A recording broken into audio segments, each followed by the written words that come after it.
Hello everyone, welcome to our channel. ఈరోజు కథ arrogant husband. అమూల్యకి తలంతా భారంగా అనిపించి తల పట్టుకుందామని చేయి తీసి తలపై పెట్టుకుందామని చూస్తే తన చేయి రావడం లేదు. తన చేతిని కుర్చీకి కట్టేసి ఉండడం చూసి ఇదేంటి, నేను ఎక్కడున్నాను అని చుట్టూ చూసింది. ఒక పెద్ద గది, అందులో అమూల్యను చైర్కి కట్టేసి ఉంచారు. మెల్లిగా నిన్న జరిగింది గుర్తు చేసుకుంది. దేవ్కి కాల్ చేసిన తర్వాత క్లాస్కి వెళ్తుంటే అమూల్యకి అన్నోన్ నెంబర్ నుండి కాల్ వచ్చింది. లిఫ్ట్ చేసి హలో అనగానే అటువైపు నుంచి సరళ ఏడుపు వినిపించింది. అత్తయ్య అని కంగారుగా పిలిచి ఎందుకు ఏడుస్తున్నావు అని అడిగింది. అమూల్య, ఘోరం జరిగిపోయిందే, నాకేం చెయ్యాలో తెలియడం లేదు అని ఏడుస్తుంటే ముందు చెప్పు అత్తయ్య, ఎందుకు ఏడుస్తున్నావు అంది కంగారు పడిపోతూ. అమూల్య, కౌశిక్కి యాక్సిడెంట్ అయింది, ఇక్కడ హాస్పిటల్లో ఉన్నాము, నాకేం చేయాలో అర్థం కావడం లేదు, ఆపరేషన్ ఏదేదో అంటున్నారు, నాకు భయంగా ఉంది, నువ్వు రామ్మా అని కన్నీళ్లు పెట్టుకుంది. అయ్యో, కౌశిక్కి యాక్సిడెంట్ అయిందా, నువ్వేం భయపడకు అత్తయ్య, నేను ఇప్పుడే వస్తాను అని క్లాస్కి వెళ్లకుండా బయటకు నడిచింది. దేవుకి చెప్తామంటే కౌశిక్ అంటే దేవుకి కోపం, వెళ్ళనిస్తాడో లేదో అని ఆగిపోయింది. గోపాల్ గారికి చెప్తే మొన్ననే హార్ట్అటాక్ నుండి కోలుకున్నారు, మళ్ళీ ఏమైనా అయితే ఇప్పుడు కౌశిక్ గురించి చెప్తే అసలే నాన్నకి కౌశిక్ అంటే ఇష్టం, వద్దు నాన్నకి చెప్పొద్దు, నేనే వెళ్ళి చూస్తాను అక్కడ సిచ్యువేషన్ ఏంటనేది, తర్వాత దేవసార్తో చెప్తాను అనుకొని కాలేజీ బయట వెయిట్ చేస్తుంది ఆటో కోసం. కౌశిక్ని గోపాల్ గారు ఇంటి నుంచి మెడపట్టి బయటికి గెంటేశారు అని తెలియదు అమూల్యకి. ఆయన చెప్పలేదు. అమూల్య వచ్చిన వెంటనే ఆమె ముందు ఒక ఆటో ఆగింది. వెంటనే ఆటో ఎక్కి కూర్చుంది అడ్రస్ చెప్పి. కొంచెం దూరం వెళ్ళిన తర్వాత ఆటో డ్రైవర్ ఏదో స్ప్రే చేయడంతో స్పృహ తప్పి పడిపోయింది. అదంతా గుర్తొచ్చి భయం వేసింది అమూల్యకి. ఎవరైనా ఉన్నారా అని భయంగా పిలిచింది. ఇంతలో జరిగిందంతా గుర్తు తెచ్చుకున్న అమూల్య భయంగా ఎవరైనా ఉన్నారా అని పిలిచింది. రూమ్ ఖాళీగా ఉండడంతో ఆమె వాయిస్ రీసౌండ్లా వినిపిస్తుంటే ఇంకా భయం ఎక్కువైంది అమూల్యకి. ఇంతలో అడుగుల శబ్దం వినిపించి కంగారుగా డోర్ వైపు చూసింది. మాస్క్ వేసుకున్న వ్యక్తి అమూల్య ఎదుట నిలబడ్డాడు. అతని కళ్ళు ఎర్రగా ఉన్నాయి. ఎవరు మీరు, ఎందుకు నన్ను కిడ్నాప్ చేశారు అని భయంగా అడిగింది. ఎందుక, నువ్వు ఆ దేవుని ప్రేమించినందుకు, అతన్ని పెళ్లి చేసుకున్నందుకు అన్నాడు కోపంగా. ఏమంటున్నారు, నేను దేవసార్ని పెళ్లి చేసుకుంటే మీకు వచ్చిన నష్టం ఏంటి అని అడిగింది. మాకే నష్టం, నా చెల్లి ఇష్టపడిన వాడిని నువ్వు ఎగరేసుకుని పోతుంటే చూస్తూ ఊరుకోవాలా, అందుకే నేనంటే ఏంటో చూపించాలి అనుకున్నాను, అనవసరంగా వాడిని పెళ్లి చేసుకున్నావు అని నువ్వు ఫీల్ అయ్యేలా ఉంటుంది నీ బ్రతుకు ఇప్పుడు అని వంకరగా నవ్వాడు అమూల్యకి వినిపించేలా. ప్లీజ్ నన్ను వదిలేయండి, మా అత్తయ్య వాళ్ళు అబ్బాయికి యాక్సిడెంట్ అయింది, మా అత్త నా కోసం వెయిట్ చేస్తుంది ఏడుస్తూ అమాయకంగా అడిగింది. అచ్చొచ్చో, నువ్వింత అమాయకురాలివి అంటే నీలాంటి తింగర్ది ఆ దేవికి ఎలా నచ్చిందో అని జాలిగా అని నువ్వు అన్న ఆ అత్తయ్య ఈవిడేనా అని సరళాని చూపించాడు. సరళ ఆ రూమ్లోకి వస్తూ అమూల్య వైపు నవ్వుతూ చూసింది. అత్తయ్య, నువ్వేంటిక్కడ అంటున్న అమూల్య మాటలకి అడ్డుపడుతూ వాళ్ళ అబ్బాయి ఇతనేనా అని కౌశిక్ని చూపించాడు.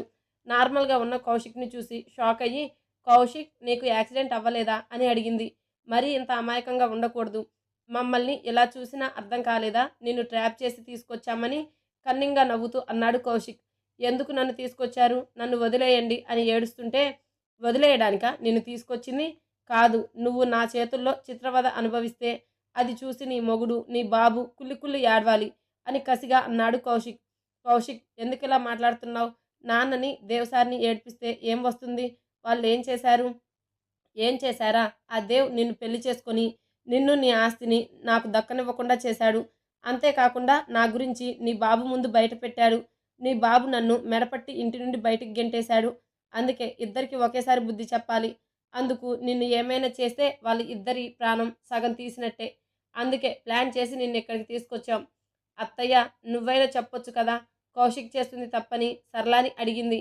ఎందుకు తప్పు అవుతుంది, నా కొడుకుని రోడ్డు మీద పడేసినప్పుడు నేనెంత బాధపడ్డానో, ఒక్కగానొక్క కొడుకు ఎక్కడెక్కడున్నాడో, తింటున్నాడో లేదో అని ఎన్నో నిద్రలేని రాత్రులు గడిపానో నీకు తెలుసా, దీనికి కారణం ఎవరు, నువ్వే కదా, నువ్వే కనుక నా కొడుకుని పెళ్లి చేసుకుంటే నాకు నా కొడుక్కి ఈ గతి పట్టేదా అంటూ అమూల్య జుట్టు పట్టుకుంది. అత్తయ్య, వదిలేయ్ అంటూ ఏడుస్తుంటే, అమ్మ నువ్వు బయటికి వెళ్ళు, దీని సంగతి నేను చూస్తాను అని వంకరగా నవ్వుతూ అన్నాడు కౌశిక్. సరళ మాస్క్ వెనుక ఉన్న దీపక్ ఆ రూమ్ నుండి వెళ్ళిపోయాడు. దీపక్ వెళ్తూ వెళ్తూ చిన్న కెమెరా ఆల్రెడీ ఫిక్స్ చేసి ఉండడంతో దాన్ని ఆన్ చేసి వెళ్ళిపోయాడు. వాళ్ళు వెళ్ళిన తర్వాత కౌశిక్ డోర్ క్లోజ్ చేసి షర్ట్ బటన్స్ తీస్తూ అమూల్య వైపు వెళ్ళాడు. అత్తయ్య, ప్లీజ్ నువ్వైనా చెప్పు, వదిలేయమని అని అరుస్తున్నా అమూల్య మాటలు పట్టించుకునేవారు లేరు అక్కడ. ఉగ్ర నరసింహుల్లా వస్తున్న దేవ్, హర్షని చూసి బెదిరిపోయారు శృతి, కృతి. దేవ్ కంటే ముందు హర్ష కృతి దగ్గరికి వెళ్ళి ఆమె చెంప పగిలిపోయేలా ఒక్కటి ఇచ్చాడు. దెబ్బకి బుర్ర తిరిగి ముల్లోకాలు కనిపించాయి. ఒక్క దెబ్బకే కళ్ళు తేలుస్తున్న కృతి జుట్టు పట్టుకుని, చెప్పవే, మా అమ్ముని ఏం చేశావు అని బేస్ వాయిస్లో అడిగాడు. బావా, నాకు ఏం తెలియదు బావా. అమూల్య గురించి హర్షకి భయపడి షివర్ అవుతూ చెప్పింది. ఏయ్, నాటకాలు ఆడకే, మర్యాదగా చెప్తే మీకే మంచిది, లేదంటే ఇక్కడే పాతేస్తా, చెప్పండి అంటూ ఆ ప్రదేశం రీసౌండ్ వచ్చేలా అరిచాడు దేవ్. నిజంగా మాకు ఏం తెలీదు దేవ్ అని భయంగా అంది శృతి. నాకున్న కొద్ది సహనంతో అడుగుతున్నాను, చెప్తారా లేదా? నాకు తెలుసు మీ గురించి, మీ ఇద్దరి నాటకాల గురించి. తెలీదు అనుకున్నారా అని ఒక వీడియో చూపించాడు. అది అనిల్ తీసింది.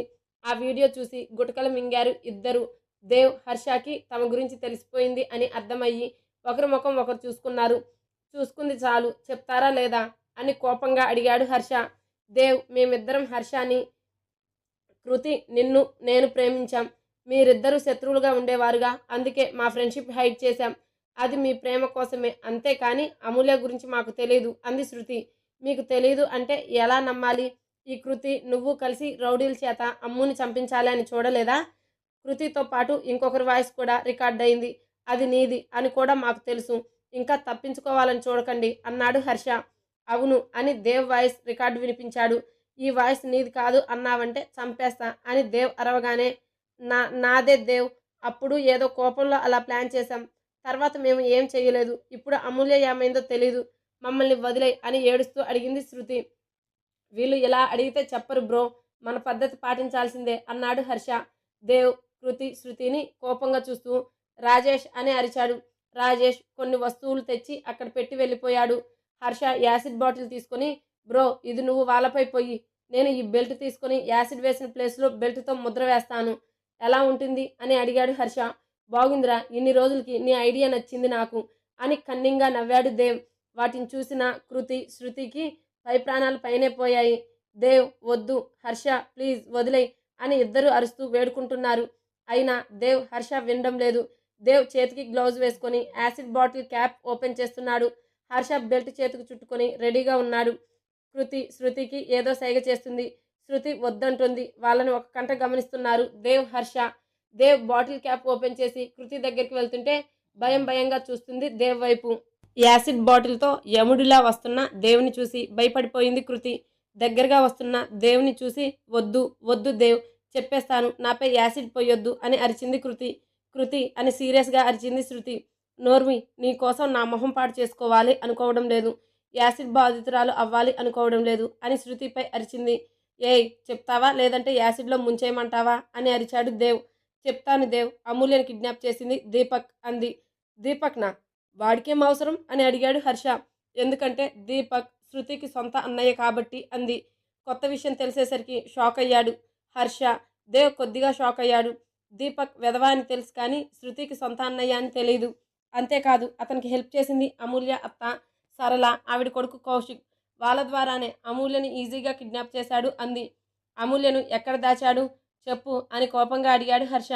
కృతి అడ్రస్ చెప్పగానే రాజేష్ను పిలిచి, ఇద్దరూ తప్పించుకోకుండా చూసుకో అని చెప్పి ఫాస్ట్గా బయటికి వెళ్ళాడు దేవ్. అతను వెనకే హర్ష కూడా. కార్ స్టార్ట్ చేసి 120 స్పీడ్తో డ్రైవ్ చేస్తున్నాడు దేవ్. అతనికి ఇంకా ఫాస్ట్గా వెళ్ళాలి అనిపిస్తుంది. ఫస్ట్ అతనికి మాయలు తెలిస్తే బాగున్ను అనిపిస్తుంది. అప్పటికప్పుడు అమూల్య ముందు ప్రత్యక్షం అవ్వడానికి.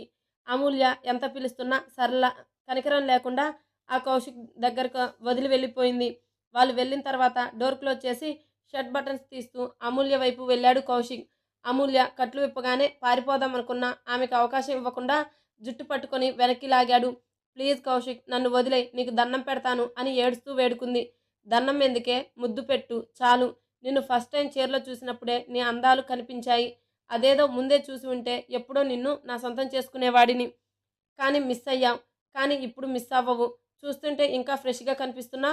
ఫస్ట్ బోని నాదేనా అని అడిగాడు వంకరగా నవ్వుతూ. చి, నువ్వు అసలు మనిషివేనా? పశువులు నీకంటే నయం అంటూ అతని మొహం మీద ఉమ్మేస్తూ అంది కోపంగా. ఎంత ధైర్యమే నీకు? నా మొహం మీద ఉమ్మేస్తావా? ఇప్పటి వరకు సాఫ్ట్గా డీల్ చేద్దాం అనుకున్నాను. కానీ నువ్వు నాలో ఉన్న మృగాన్ని నిద్రలేపావు. ఇక నీకు నరకమే అంటూ ఈడ్చి ఒకటి పీకాడు.